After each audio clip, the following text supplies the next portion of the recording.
Hello students, welcome to Chemistry My Dream. My previous class for class 12, that was haloalkanes and haloarenes. This will remain continued. और हम लोगों ने properties of हैलोएल्केन्स जो last class में काफ़ी discuss किया था। देखिए उसका एक पॉइंट भी यहाँ पर लिखा हुआ है, 6th पॉइंट है। इसके पहले हम लोगों ने 5 पॉइंट्स जो है प्रॉपर्टीज में डिस्कस कर चुके हैं, जिसका कि मेजर पॉइंट जो है पॉइंट नंबर 1 था, वो था न्यूक्लियोफिलिक सब्स्टिट्यूशन रिएक्शन, जिसमें हमने ढेर सारे 5, 6, 7 जो है आपका न्यूक्लियोफिलिक सब्स्टिट्यूशन रिएक्शन हमने लिखा था।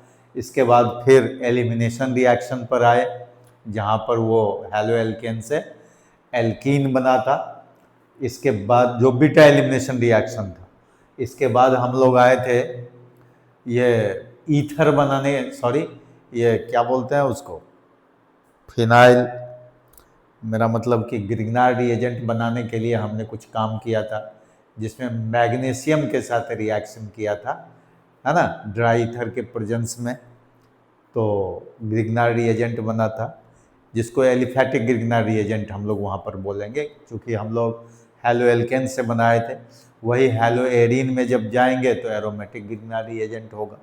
और अगर एलिसाइक्लिक वाला जो हमने जो यहाँ पर लिखा हुआ है, वो अगर Mg के साथ लेंगे तो वो क्या हो जाएगा, एलिसाइक्लिक ग्रिग्नार्ड रिएजेंट होगा। कहने का मतलब ग्रिग्नार्ड रिएजेंट हो या जो भी हो, वो तीनों ही फॉर्म में, तीनों फॉर्म का मतलब जो मैंने पहले भी बताया था, एलिफैटिक, एलिसाइक्लिक और एरोमेटिक, तीनों क्लास का कंपाउंड हमको पढ़ना होता है। तो 2 क्लास का कंपाउंड तो यहीं पर हो जाता है, जो मैंने बोला था कि आपका जो है ये जो एलिसाइक्लिक वाला होता है वो बेसिकली किस नेचर का होता है, देखिए एलिफैटिक नेचर का होता है, क्योंकि ज़्यादातर जो है वो एलिफैटिक जो है का जो प्रॉपर्टी है एलिफैटिक कंपाउंड का, उसको वो ऑक्युपाई करता है। ठीक है, तो यहाँ पर लिखा हुआ भी है, the same preparation and properties are observe in case of alicyclic. लेकिन कुछ प्रॉपर्टी इसके साइक्लिक नेचर से जो डिफर करेगा, वो कभी कभी हम लोग पढ़ लेंगे, उसके लिए कोई बात नहीं है। इसके बाद जो मैकेनिज्म ऑफ रिएक्शन की बात होती है, तो जहाँ जरूरी है वो मैकेनिज्म तो हम आपको बताएंगे ही।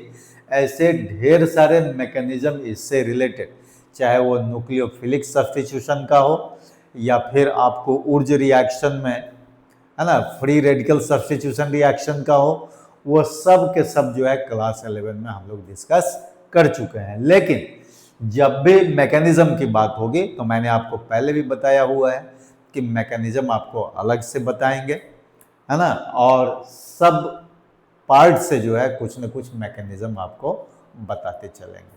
तो उसको हम लोग बाद में करेंगे। पहले हम लोग जो है जो भी थ्योरेटिकल पार्ट है वो सब पढ़ लेते हैं, और मैकेनिज्म की पार्ट का जो पार्ट है वो सब बाद में हम लोग पढ़ेंगे। ठीक है, अब देखिए ये आपका हो गया 6 प्रॉपर्टीज तक हम लोगों ने ये काम कर लिया है। लास्ट प्रॉपर्टी जो आपका है वो है reduction of haloalkane to form alkane. तो we have a number of reducing agent, but one of the reducing agent is hydrogen in the presence of nickel और पैलेडियम, या प्लेटिनम भी हम लोग बोलते हैं। ठीक है, ये भी हम लोग रख सकते हैं। तो ये भी एक रिड्यूसिंग एजेंट है। अदरवाइज बहुत रिड्यूसिंग है, ZnHCl हम लोग ले सकते हैं, SnHCl ले सकते हैं, लिथियम एल्यूमिनियम हाइड्राइड ले सकते हैं। वो सब रिड्यूसिंग एजेंट है जो जगह जगह पर हम लोग जो है उसको भी यूज करेंगे। तो यहाँ जो है हम लोग hydrogen in the presence of nickel use किए हैं। इससे है कि आपका कोई भी एल्केन बन जाएगा, क्योंकि R का वैल्यू जो है हैलोएल्केन और एल्केन दोनों में क्या है, सेम है, इसीलिए कहीं कोई प्रॉब्लम नहीं है। और एलिसाइक्लिक का भी जो प्रॉपर्टीज होगा वो सिमिलर टू क्या होगा, हैलोएल्केन होगा। जो हमने यहाँ एलिसाइक्लिक हेलाइड्स जो लिखा हुआ है, जैसे एक हमने एग्जाम्पल दे करके बताया था कि एक्वस KOH के साथ हेलो एल्केन भी क्या देता है, अल्कोहल देता है, और ये भी साइक्लिक अल्कोहल देता है। ठीक है, तो इसको हम लोग क्या बोलेंगे, साइक्लोप्रोपेनॉल बोलेंगे, या चाहे हाइड्रोक्सी साइक्लोप्रोपेन बोल सकते हैं। ठीक है, तो ये सब सारे हो गए preparation, properties and uses of halo alkane. अब हम लोग आते हैं हेलो एरीन में। अब हेलो एरीन भी हम लोग पढ़ लें, है ना। Preparation, properties and uses of halo alkane के बदले में हम लोग लिख लेते हैं हेलो एरीन। तो यहां पर हम लिख दें हेलो एरीन लिख दें। ठीक है, अब देखिए हेलो एरीन में हमको एक ही पढ़ना है, हेलो बेंजीन। ठीक है, लेकिन हेलो बेंजीन के लिए थोड़ा सा हम लोग जो है इंट्रोडक्शन ले लें। हेलो बेंजीन होता क्या है? देखिए हेलो बेंजीन का मतलब होता है कि ये बेंजीन का एक रिंग ले लीजिए। ठीक है, ये एक बेंजीन का रिंग हो गया, और इस पर जो है कहीं भी हेलो ग्रुप दे दीजिए, किसी भी पोजीशन में, क्योंकि आप जानते हैं कि there are 6 positions in benzene ring. तो 6 पोजीशन में से किसी भी पोजीशन पर अगर हम लोग X दे देंगे तो उसका नाम हेलो बेंजीन ही होगा, है ना। वो पोजीशन सब जो है इक्विवेलेंट पोजीशन होता है। ठीक है, और जानते ही है कि ईच कॉर्नर जो होता है वो sp2 हाइब्रिडाइज्ड होता है। क्या होता है? sp2 हाइब्रिडाइज्ड, क्योंकि 3 सिग्मा बॉन्ड से जो है ईच कार्बन एटम सराउंडेड होता है। तो आप जानते हैं ऑर्गेनिक कंपाउंड में जब भी हम लोग सेंट्रल एटम जनरली कार्बन होता है, और उसका जो अगर हम लोग हाइब्रिडाइजेशन निकालते हैं तो कैसे निकालते हैं? Bye counting number of sigma bond around each carbon atom. ठीक है, तो ये जो कार्बन कार्बन कार्बन जो दिख नहीं रहा है, ये चूंकि बॉन्ड लाइन रिप्रेजेंटेशन है किसका, ये बेंजीन का, इसीलिए इसमें कार्बन हाइड्रोजन दिखता नहीं है। लेकिन जब कभी जरूरत होगी तो उसको हम रिएक्शन में शो भी करते हैं। ठीक है, अपनी जरूरत के हिसाब से। तो each carbon atom is sp2 hybridized. ठीक है, तो यहां हम लोग देखेंगे हेलो बेंजीन का थोड़ा सा डिफरेंट नेम्स देख लेते हैं। तो ये हो गया हेलो बेंजीन का स्ट्रक्चर हो गया। अब जैसे देखिए यही हेलो बेंजीन है, और इस हेलो बेंजीन में जैसे मान लीजिए कि यहाँ पर F लगा देंगे तो फ्लोरोबेंजीन हो जाएगा, है ना। Cl लगा देंगे तो क्लोरोबेंजीन हो जाएगा, Br लगा देंगे ब्रोमोबेंजीन हो जाएगा, I लगा देंगे तो आइडोबेंजीन हो जाएगा। लेकिन मान लीजिए कि एक साथ अगर ये फ्लोरो क्लोरो, सपोज कीजिए ये क्लोरो हो गया, यहाँ पर मान लीजिए ब्रोमो हो गया, और यहाँ पर सपोज कीजिए कि आइडो हो गया, एक ही साथ ले लीजिए। ये चारों अगर हम इसमें दे देते हैं तो अगर आपसे कोई पूछ दे कि इसका आयुपैक नेम क्या होगा, तो उसमें हम लोग क्या करते हैं, इसमें हम लोग अल्फाबेटिकल ऑर्डर में नंबरिंग करते हैं। ये इसका रूल होता है, क्योंकि ये सब के सब जो है सेकेंडरी प्रीफिक्स होते हैं, है ना। तो इसमें क्या होता है कि ये देखिए ये ब्रोमो बी से होता है, क्लोरो सी से होता है, फ्लोरो एफ से होता है, और आइडो किससे होता है? आई से। ठीक है, तो सबसे पहले ब्रोमो आता है, तो यहीं पर मान लेंगे 1। ये देखिए तो ये नजदीक में क्लोरो पड़ेगा, ये हो जाएगा 2, ये हो जाएगा 3, ये हो जाएगा 4, ये 5 और ये 6। तो इसका जो IUPAC नेम होगा वो क्या हो जाएगा? देखिए ये हो जाएगा 1 ब्रोमो 3 क्लोरो, इसके बाद 4 फ्लोरो, 4 फ्लोरो और 6 आइडोबेंजीन, 6 हाइड्रो बेंजीन हो। देखिए ये एक ही साथ इसलिए हमने दे दिया कि अगर मान लीजिए कभी 2 रहेगा, कभी 3 रहेगा, कभी एक ही रहेगा, या जो भी हो, उसको आप आसानी से नंबरिंग करके IUPAC नेम कर सकते हैं। तो एक्चुअली क्या होता है ना कि आप तो प्रिपरेशन प्रॉपर्टी यूजेस तो पढ़ते ही हैं, लेकिन सबसे बड़ी बात है कि ये जो बेसिक इसका जो मतलब नेमिंग से जुड़ा हुआ जो बेसिक बातें हैं, तो वो अगर आप नहीं जानेंगे तो फिर आगे ऑर्गेनिक में आपको जो है ना इंटरेस्ट क्रिएट होगा और ना ही अंडरस्टैंडिंग होगा। तो इसीलिए इस सब पर फोकस करना बहुत ज़रूरी होता है। इसीलिए देखते हैं कि आजकल राइटर जो बुक छापते हैं तो हर एक कंपाउंड में नीचे में क्या कर देते हैं, वो नेम लिख देते हैं। चाहे कोई IUPAC नेम ज़्यादा लिखते हैं वो, और जो कॉमन नेम जो ज़्यादा फेमस है वो कॉमन नेम भी लिख देते हैं। तो वो जबकि वो कंपाउंड अगर 10 बार आता है तो वो 10 बार नाम लिखते हैं, खास करके वो स्टूडेंट्स के बेनिफिट के लिए कि वो स्टूडेंट उसको आसानी से बार बार पढ़ करके याद कर सके। ठीक है, तो ये देखिए क्या हो जाएगा, 1 ब्रोमो 3 क्लोरो 4 फ्लोरो 6 आइडो बेंजीन। अब मान लीजिए कि इसमें कोई और भी जैसे 2 प्लेस छूटा हुआ है, प्लेस नंबर 2 और प्लेस नंबर 5, कोई दिक्कत नहीं। अगर मान लीजिए इस प्लेस में एक में मिथाइल हो और एक में अगर इथाइल लगा हुआ हो, ठीक है, तो वहां भी हम लोग क्या कर देंगे, मिथाइल इथाइल भी क्या होता है, वो आपका इसी के जैसा है ना, वो भी आता है सेकेंडरी प्रीफिक्स में ही आपका होता है। तो उसमें हम लोग क्या कर देते हैं, पहले इथाइल होगा और तब मिथाइल होगा, मतलब अल्फाबेटिकल ऑर्डर में ही उसको हम लोग एडजस्ट कर देते हैं। तो उसके लिए कहीं कोई प्रॉब्लम नहीं। अगर आप चाहते हैं कि एक बार लिखें तो लिख देते हैं। अब जैसे मान लीजिए कि हमने एक बेंजीन का रिंग लिया, अब डिफरेंट सिचुएशन ले लीजिए, कहीं कोई प्रॉब्लम नहीं। मान लीजिए ये CH3 है और हमने यहाँ पर कहीं भी सपोज कीजिए कि यहाँ पर हमने क्लोरो दे दिया, ठीक है। जैसे मान लीजिए कि यही फिर CH3 है, ठीक है, ये CH3 है, मान लीजिए हमने यहाँ पर ब्रोमो दे दिया, बहुत कुछ दे सकते हैं, आइडो फ्लोरो अभी सब बचा हुआ है।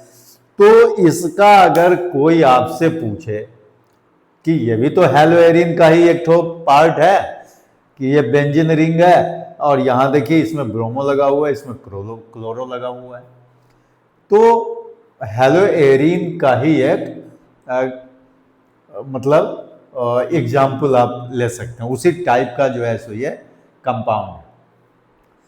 अब अगर इसका IUPAC नेम या कॉमन नेम कोई आपसे पूछे तो कॉमन नेम में इसको हम लोग क्या लिखते हैं वो देखिए, और IUPAC नेम में क्या लिखते हैं वो बहुत जरूरी है।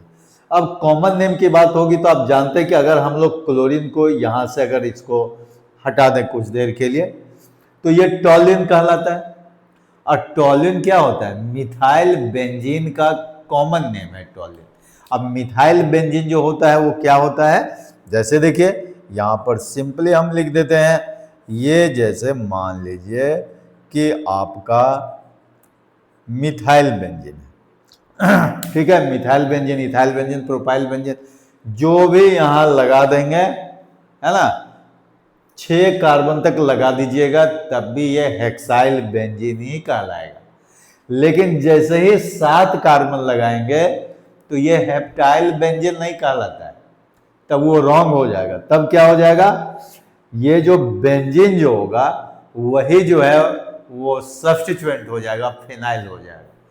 क्योंकि आपने हो सकता है कभी इस चीज को पढ़ा हो या नहीं पढ़ा हो, तो जान लीजिए, कहता है कि बेंजीन रिंग में जितने कार्बन है उतने कार्बन का अगर एल्काइल ग्रुप में कोई चेन है तो वहां तक बेंजीन जो होगा आपका वो मेन कंपाउंड होता है, ठीक है, और इधर जो एल्काइल ग्रुप होगा वो सब्स्टिट्यूएंट रहेगा। जैसे मान लीजिए 6 कार्बन का एल्काइल ग्रुप रहेगा तो हेक्साइल होगा, तो उसको आप हेक्साइल बेंजीन बोल सकते हैं, ठीक है। लेकिन अगर एक कार्बन और बढ़ जाता है, मान लीजिए हेक्साइल से बढ़ करके हेप्टाइल जैसा हो गया, तो फिर वो हेप्टाइल बेंजीन आप नहीं बोल सकते हैं, तब उसको फिनाइल हेप्टेन आप बोल सकते हैं। क्या बोल सकते हैं? Phenyl heptane. अब बेंजीन जो है वो फिनाइल ग्रुप हो जाएगा, ठीक है। तो ये सब है, धीरे धीरे आप हर एक तरह के स्ट्रक्चर पर प्रैक्टिस करेंगे तो आपको ये मालूम होगा। मैं इसलिए नेमिंग में थोड़ा आपको बतला रहा हूं, ये कंफ्यूजिंग क्वेश्चन कभी कभी होता है, तो आपको जो है उसमें कहीं कोई प्रॉब्लम होने की बात नहीं होगी। तो ठीक है, ये मान लीजिए मिथाइल बेंजीन है, तो मिथाइल बेंजीन तो आईयूपीएसी नेम हो गया, लेकिन इसका ओल्ड नेम भी काफी फेमस है, जिसको हम लोग बोलते हैं टोल्यूइन। क्या बोलते हैं? टोल्यूइन बोलते हैं, TOLUENE, टोल्यूइन, ठीक है। तो अब बताइए, अगर हम लोग टोल्यूइन में कहीं पर अगर Cl लगा देते हैं, जैसे मान लीजिए ये पोजीशन 2 पोजीशन में है यहां पर, तो इसको आप लिख सकते हैं 2 क्लोरोटोल्यूइन, 2 क्लोरोटोल्यूइन, टोल्यूइन के नाम में। इसको हम लोग कॉमन नेम ही बोलेंगे, तो आइदर 2 क्लोरोटोल्यूइन बोलिए या फिर ऑर्थो क्लोरोटोल्यूइन बोलिए, ठीक है। कहीं कोई दिक्कत नहीं, दोनों एक ही चीज है, दोनों ही नेम जो है वो क्या हो जाएगा? कॉमन नेम होगा, ये कहलाएगा कॉमन नेम, जिसको आप ओल्ड नेम बोलते हैं। लेकिन कोई अगर आपसे कह दे कि ये आईयूपीएसी नेम क्या होगा, तो जब भी आईयूपीएसी नेम देंगे तो फिर आप देखिए इसको अल्फाबेटिकल ऑर्डर में अरेंज करना होगा, तो उसमें क्या हो जाएगा? ये देखिए क्लोरो C से होता है, अब मिथाइल M से होता है, तो यही हो जाएगा पोजीशन नंबर 1 और ये हो जाएगा पोजीशन नंबर 2। तो आईयूपीएसी नेम इसका क्या लिखेंगे? आईयूपीएसी नेम हो जाएगा 1 क्लोरो 2 मिथाइल बेंजीन हो जाएगा, 1 क्लोरो 2 मिथाइल बेंजीन, ठीक है। तो आपके दिमाग में ऐसा आएगा कि यहां क्लोरो पोजीशन 2 में है, यहां क्लोरो पोजीशन 1 में हो गया। नहीं, इसमें कोई चेंज नहीं होगा, ये जो है एक्चुअली ये कॉमन नेम है, इसीलिए इसमें टोल्यूइन को प्रायोरिटी दिया गया, इसीलिए Cl जो है यहां आइदर 2 क्लोरो, तो 2 का मतलब क्या होता है यहां पर? ऑर्थो क्लोरोटोल्यूइन होगा, ठीक है। तो ये दोनों ही पुराना नाम है। उसी तरह से यहां पर क्या लिखेंगे आप? ओल्ड नेम में क्या हो जाएगा? देखिए ये हो जाएगा 4 ब्रोमोटोल्यूइन, ये ओल्ड में, और 4 पोजीशन को हम लोग क्या बोलते हैं? पैरा बोलते हैं, तो आप लिख सकते हैं para bromo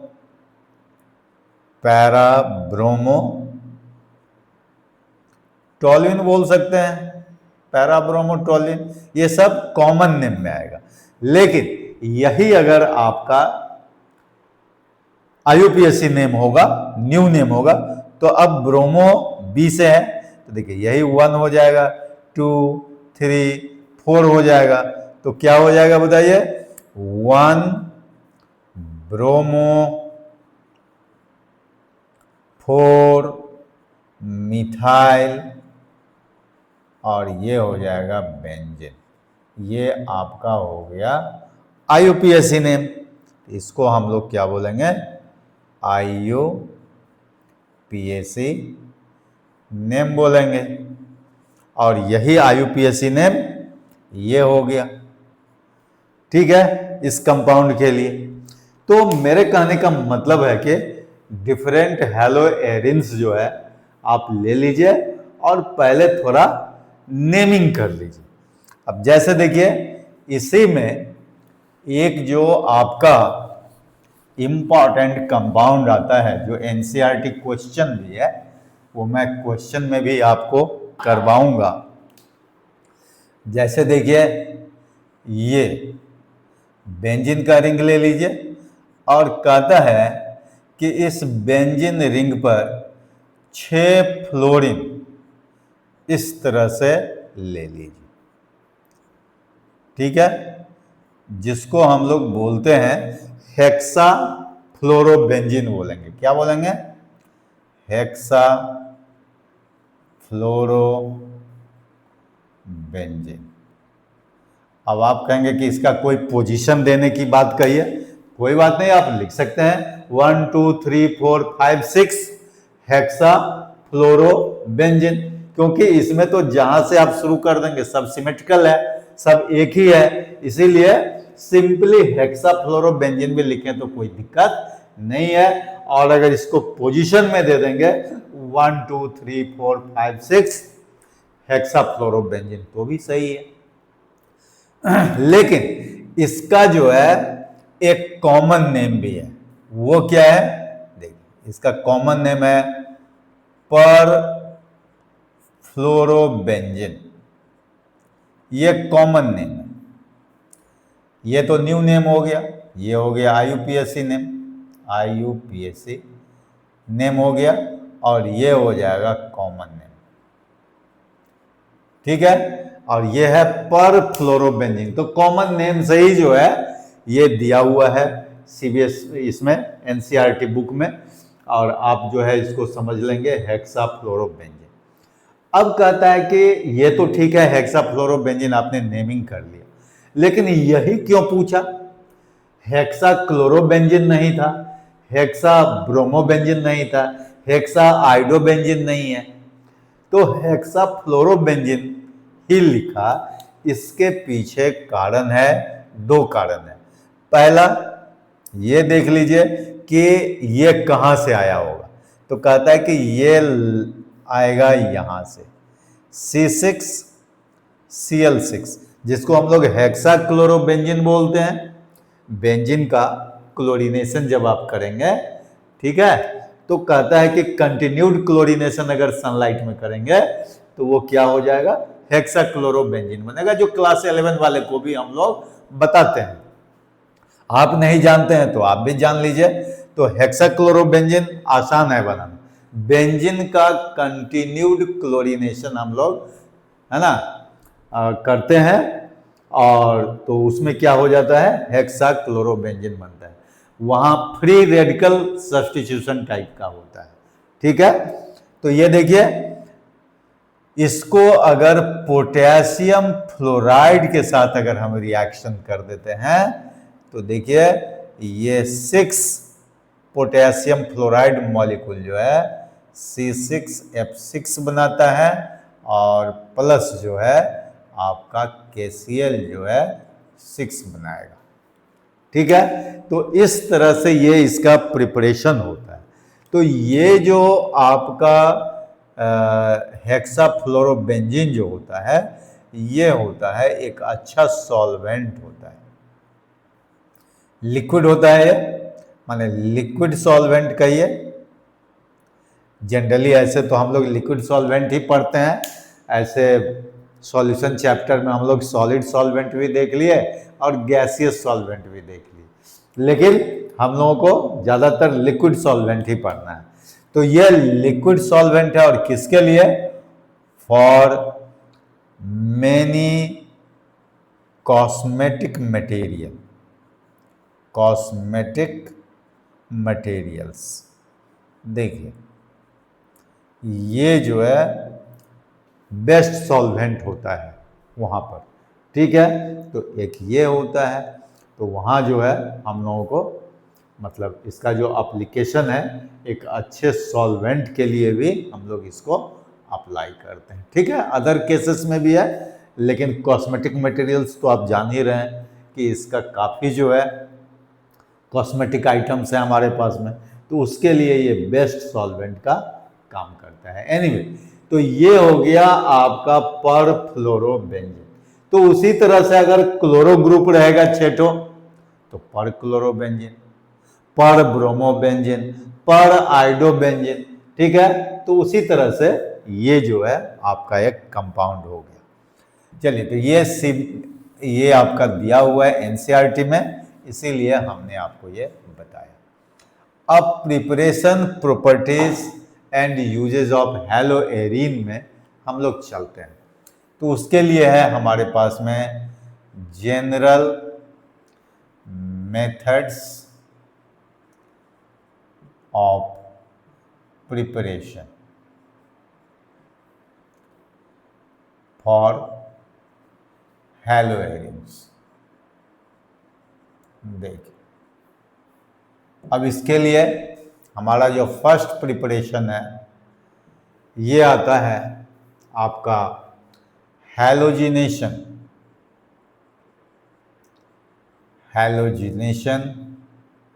of benzene. Halogenation of benzene, no matter कि आप जो है in the form of electrophilic substitution reaction, किसमें आप पढ़ेंगे? इलेक्ट्रोफिलिक सब्स्टिट्यूशन रिएक्शन, जिसका हमने 11 में मैकेनिज्म भी बताया हुआ है, तो उसमें भी जो है आप पढ़ सकते हैं। तो उसका जस्ट ये रिपीटेशन है और यहां भी पढ़ना है। तो देखिए, ये बेंजीन हो जाता है, ये बेंजीन हो गया। अब इस बेंजीन में आपको क्या करना है? हैलोजिनेशन करना है। तो हैलोजिनेशन के लिए मैंने आपको बताया हुआ, ये X2 ले लीजिए और ये एनहाइड्रस, देखिए ये AlX3 भी ले सकते हैं। अब AlX3 में क्या होगा कि AlCl3, AlBr3, AlI3 ये सब चलेगा, लेकिन यहां जो X लेंगे हम लोग, वो X यहां रिस्ट्रिक्टेड है कि हम लोग जो है क्लोरीन और ब्रोमीन ही ले सकते हैं, आयोडीन नहीं ले सकते हैं, न ही फ्लोरीन ले सकते हैं। जैसे हमने एल्केन के हैलोजिनेशन से हैलो एल्केन बनाया था, उसी तरह से बेंजीन के हैलोजिनेशन से क्या बनेगा? हैलो बेंजीन बनेगा। लेकिन याद रहे कि वहां भी X इक्वल टू हम लोगों ने Cl और Br लिया था, आयोडीनेशन के लिए अलग काम किए थे, फ्लोरिनेशन के लिए अलग काम किए थे। उसी तरह से यहां भी अलग काम होगा, आयोडीनेशन के लिए भी और फ्लोरिनेशन के लिए भी। But difference is that, basic difference क्या था? वो था आपका फ्री रेडिकल सब्स्टिट्यूशन रिएक्शन, और ये जो आपका होगा वो देखिए क्या लिखा हुआ है, इलेक्ट्रोफिलिक सब्स्टिट्यूशन रिएक्शन। तो ये बेसिक डिफरेंस है, लेकिन उसी तरह से हम लोग आगे बढ़ेंगे। ये बताइए ये क्या हो जाएगा? ये हैलो बेंजीन बन जाएगा। This is hello benzene. लेकिन याद रहे, अब बाकी जो है वो बाई प्रोडक्ट हो जाएगा।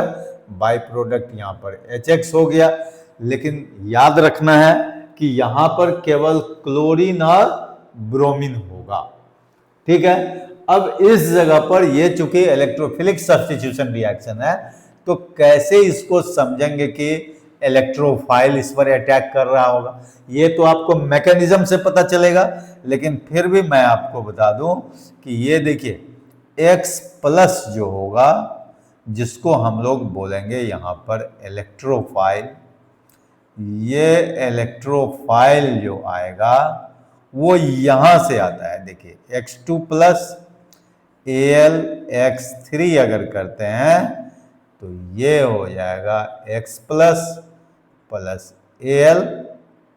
AlX4-। जरा ये देखिए, तो यहीं से X+ आता है और इस X+ का नाम यहां पर होता है हैलोनियम बोलते हैं। क्या बोलते हैं? हैलोनियम। अगर X+ को हैलोनियम बोलेंगे तो बोलिए Cl+ का नाम क्या होगा? क्लोरोनियम होगा। ब्रोमीन प्लस का नाम क्या होगा? ब्रोमोनियम होगा। तो इस तरह से अगर आपसे पूछा जाए कि what is electrophile over here, तो आप बोलेंगे हैलोनियम आयन, दैट इज X+ बोलेंगे, ठीक है। और वो X+ बेंजीन रिंग पर अटैक करके और फाइनली क्या बनाएगा? हैलो बेंजीन बनाएगा। और इसमें जो मैकेनिज्म होता है वो 3 स्टेप्स मैकेनिज्म होता है। फर्स्ट में क्या होता है?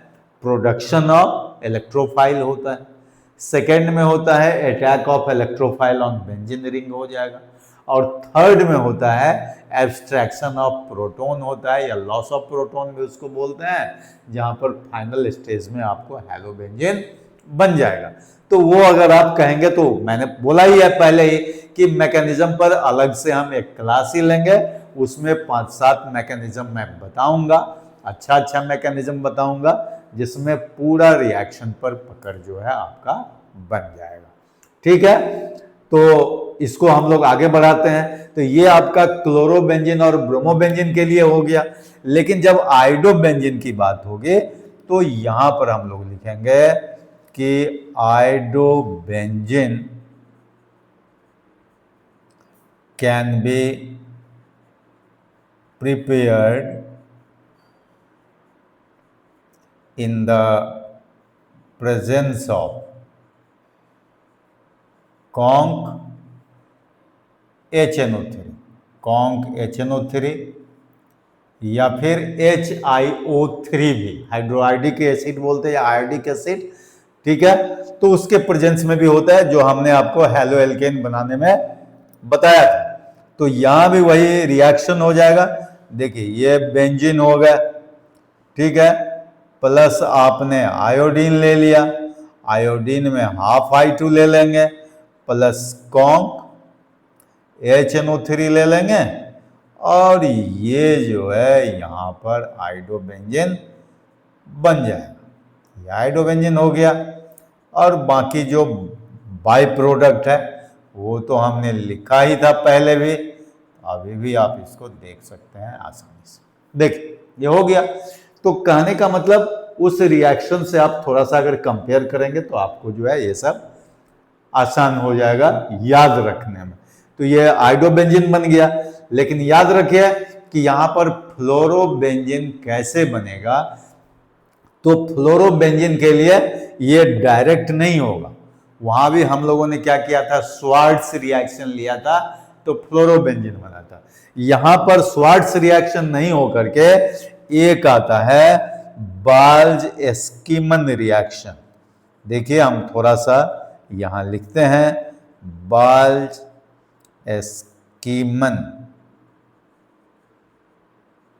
रिएक्शन होता है जिसको हम लोग फ्लोरोबेंजीन बनाने में यूज करेंगे।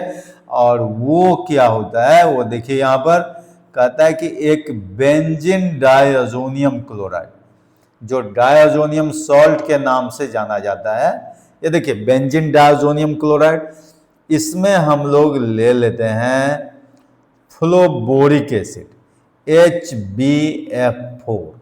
ठीक है, और ये लेकर के और हम लोग क्या करते हैं, एक तो इंटरमीडिएट कंपाउंड बनता है अनस्टेबल, जो जल्दी से वो क्या करता है कि फ्लोरोबेंजीन में कन्वर्ट हो जाता है। तो हम लोग स्टेबल कंपाउंड ही लिख लें, इसमें क्या दिक्कत है। तो ये देखिए बोरन ट्राइफ्लोराइड हो जाता है, N2 हो जाता है, और फाइनली HCl जो है यहां निकल जाता है। तो देखिए फ्लोरोबेंजीन बन गया। ठीक है, तो इस तरह से हम लोगों को क्या बन गया, fluorobenzene, iodobenzene, chlorobenzene and bromobenzene, चारों जो है आपको हैलोएरीन में, है ना, बन जाता है। सभी तरह का हैलोएरीन आपने ले लिया। तो यही केवल ध्यान में रखना है कि ये जो इलेक्ट्रोफिलिक सब्स्टिट्यूशन रिएक्शन है वहां पर केवल X जो होगा वो क्लोरीन और ब्रोमीन को रिप्रेजेंट कर सकता है।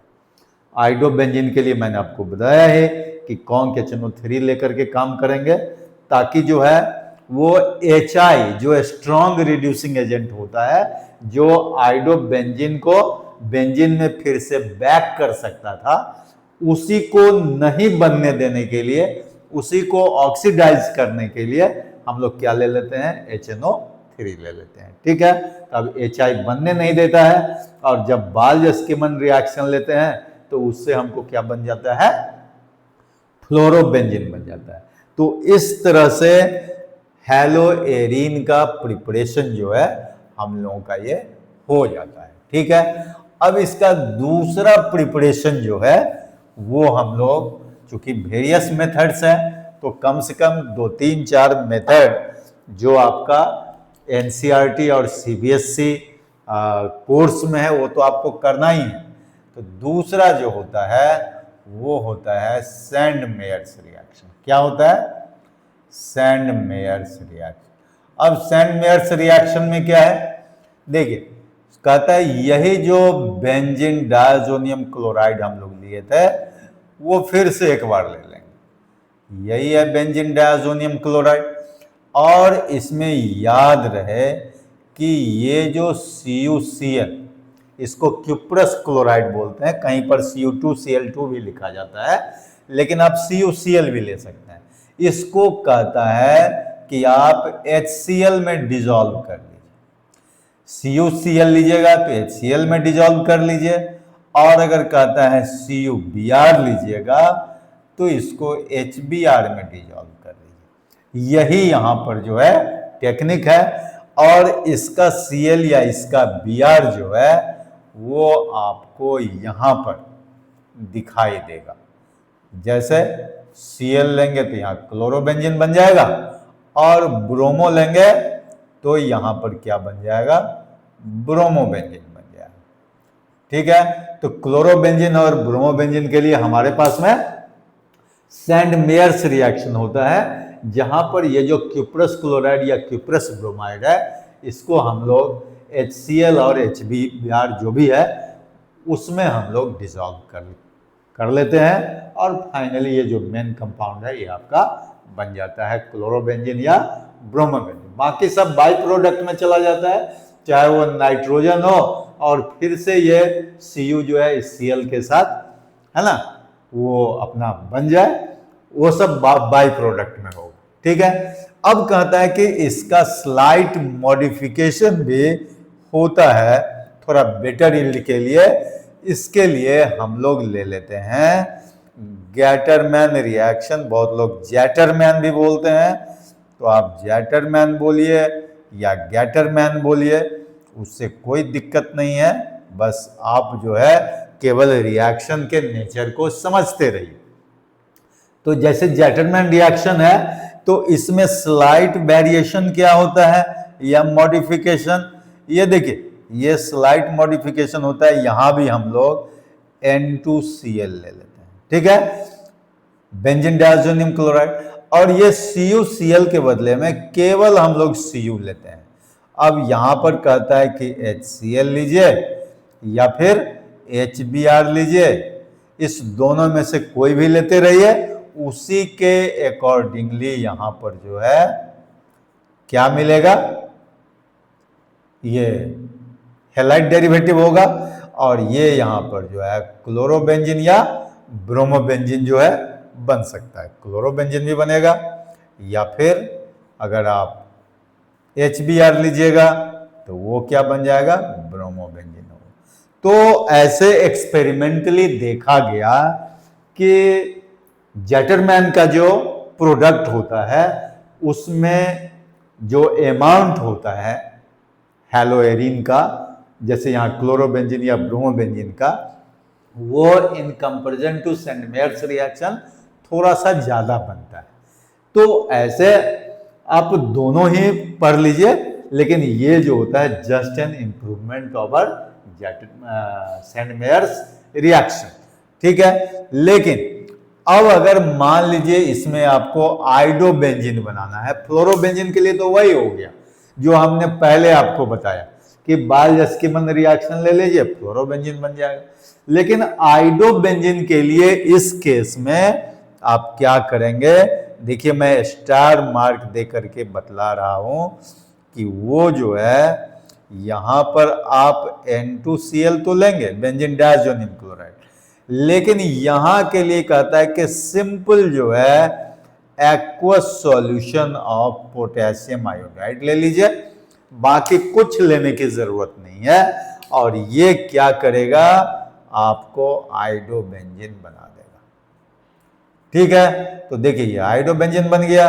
अब बाकी जो बाई प्रोडक्ट है वो बाई प्रोडक्ट लिखिए नहीं लिखिए उससे कहीं कोई फर्क नहीं होता है, क्योंकि ऑर्गेनिक में मेन प्रोडक्ट और मेजर प्रोडक्ट जिसको बोलते हैं उसी को लेकर के हम लोग आगे बढ़ते हैं। और उस पर क्वेश्चन भी होता है कि right the major product of the reaction, ठीक है। तो मेन प्रोडक्ट जो है उस पर ही फोकस किया जाता है। तो ये गेटरमैन रिएक्शन हुआ। और चौथा जो मोस्ट इंपॉर्टेंट रिएक्शन एक होता है वो हम आपको बतलाना चाहते हैं खास करके क्लोरोबेंजीन के लिए, वो होता है कॉमर्शियल प्रिपरेशन। क्या होता है? Commercial preparation of chlorobenzene. इसमें ब्रोमोबेंजीन और आइडोबेंजीन नहीं बनेगा। क्या बनेगा? क्लोरोबेंजीन बनता है। और वो कैसे बनता है वो मैं आपको बताता हूं। ये रैसिक प्रोसेस से होता है। देखिए जरा, रैसिक प्रोसेस है ना। रैसिक जो है नेम ऑफ द साइंटिस्ट है ना, उन्होंने ये प्रोसेस दिया। इसमें कहता है कि ये बेंजीन ले लीजिए और बेंजीन के साथ साथ जो है यहां पर जो है देखिए HCl ले लीजिए और ऑक्सीजन ले लीजिए। ये ले करके और इसमें कैटलिस्ट जो है वो CuCl2 होता है, एनहाइड्रस। ये ले लीजिए और इसके बाद जो है आपका जो प्रोडक्ट बनेगा क्लोरोबेंजीन का वो लार्ज स्केल पर बनेगा, जिससे आप जो है अपना प्लांट सेटअप कर सकते हैं। क्योंकि ये कॉमर्शियल प्रिपरेशन है क्लोरोबेंजीन का, तो इस तरह से आपका ये क्लोरोबेंजीन भी बन जाता है। तो यहां पर देखिए CuCl2 भी या नहीं तो ZnCl2 भी जो है ले करके आप काम कर सकते हैं, ठीक है। तो ये क्लोरोबेंजीन बन जाएगा कॉमर्शियल स्केल पर। बाकी प्रिपरेशन हमने आपको दिया ही है।